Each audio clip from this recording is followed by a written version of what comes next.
ದೀಪಿಕಾ ನೀನ್ ಹುಷಾರಾಗಿರು, ಯಾಕಂದ್ರೆ ಮಯೂರ್ ನಿನ್ನ ಮದ್ವೆ ಆಗ್ತಿರೋದು ನನ್ನ ಆಸ್ತಿ ಬೇಕು ಅಂತ. ಆಸ್ತಿ ಅನ್ ಪಡೆದ ಮೇಲೆ ಅವ್ನು ನಿನ್ನ ಬಿಟ್ಟು ಹೋದ್ರೆ ಏನ್ ಮಾಡ್ತೀಯ? ಇಂಚರ ಮಯೂರ್ ಬಗ್ಗೆ ಒಂದು ಮಾತು ಆಡ್ಬೇಡ. ನಿಂಗೆ ನಿನ್ನ ಮಗನ್ ಜೀವದ ಬೆಲೆ ಗೊತ್ತಿಲ್ವಾ? ಅದಕ್ಕೆ ಏನು ಡ್ರಾಮಾ ಮಾಡ್ಬೇಡ, ಗೊತ್ತಾಯ್ತಾ? ಜಾಗ್ರತೆಯಿಂದ ಕೇಳು. ನೀನು ಕರುಣಾಕರಣ್ಣನ ಮದ್ವೆ ಆಗೋದು ಎಲ್ಲರ ಹಿತಕ್ಕೆ. ಬಾ. ಇಲ್ಲಪ್ಪ, ಬಾ. ಇಲ್ಲ. ಬಾಯ್ ಮುಚ್ಚು.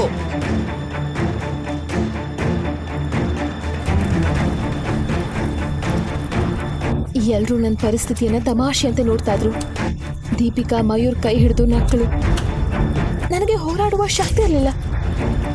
ಅಮ್ಮ ಅಮ್ಮ ಅಮ್ಮ ಅಮ್ಮ ಅಮ್ಮ.